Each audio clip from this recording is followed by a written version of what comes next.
A primeira ideia sobre o Nuno Judice que eu tive foi há 10 anos, quando fiz a minha tese de doutoramento, e decidi dar ao título à tese de doutoramento A Teia, na Teia do Poema, que foi o título com o qual depois fiquei, e foi precisamente a primeira ideia que tive para pensar esta exposição sobre o Nuno Judice, e no fundo é uma exposição que já, passado 10 anos, tenta refletir um bocadinho sobre toda a poesia que ele escreveu, sobretudo nesse enfoque da vida literária, a poesia, porque no fundo foi aquilo que mais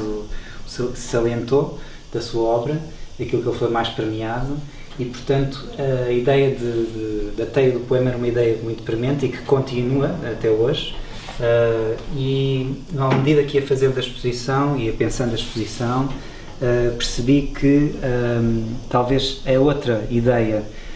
que prevalece na obra dele é a ideia da imagem, e é uma ideia que ele próprio refere, está aqui neste painel, no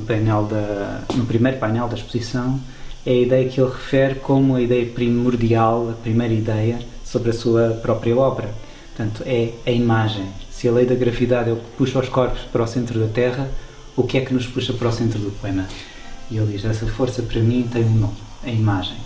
E é a imagem que ele traz da arte poética de Horácio, do Pictura Poesias, e que se repete, como ele diz, na minha cabeça, e que me obriga a nunca deixar que o poema caia no simples formalismo. Portanto, a ideia, à medida que fui fazendo esta exposição e concebendo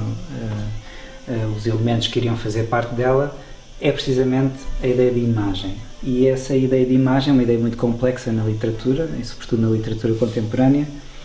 e que está nesta exposição em todas as vitrines, de alguma forma. A primeira vitrine, de certa forma, é uma vitrine sem número, porque é uma vitrine zero, digamos assim. É uma vitrine que mistura os vários tempos destes 50 anos de vida literária. Tem, em primeiro lugar, um dos cadernos mais antigos de artista, um caderno de artista que ele tem vários, não é? Desde os anos 70, desde os anos 60, que ele escreve cadernos em que incorpora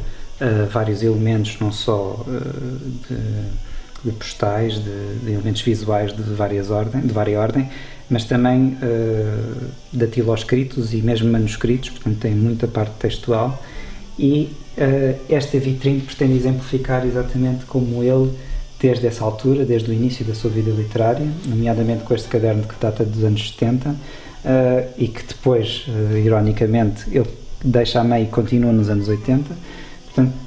como é que ele, desde essa altura, consegue manter essa ideia da imagem sempre prevalecente ao lado do que é o texto, e que se mantém até hoje, aqui, por exemplo, no número 3, dos últimos cadernos. Portanto, este caderno ele terminou neste último ano, com este poema de 29 de dezembro de 2018, que precisamente fala da imagem. E entre outros elementos, temos também aqui um caderno também de há cerca de 4 anos, outro caderno em que ele fala mais uma vez de imagem de há 10 anos, e portanto, de certa forma, esta vitrine, para mim, ao conceber a exposição, é uma vitrine que fala dessa sua obsessão, e bem exemplificada nesta citação de início da exposição, sobre a imagem. Passando um bocadinho cronologicamente para o início da sua vida, esta primeira vitrine agora sim, tem elementos do início dos anos 70 e do final dos anos 60, são sobretudo datiloscritos, inéditos, muitas vezes não foram para livros, e que exemplificam também não só essa parte, digamos, da importância do que é a noção do poema para ele, e de como a biografia e o poema e têm uma interação sempre muito importante, e não só o próprio pensamento da poesia sobre a poesia na poesia, não é? Com esta análise, que é um poema inédito, datiloscrito de 1976, e também trouxe também este outro inédito que se chama Christmas Souvenir, que exemplifica a sua vivência no Algarve do início do final dos anos 50, portanto, sendo uma criança, tendo 10 anos.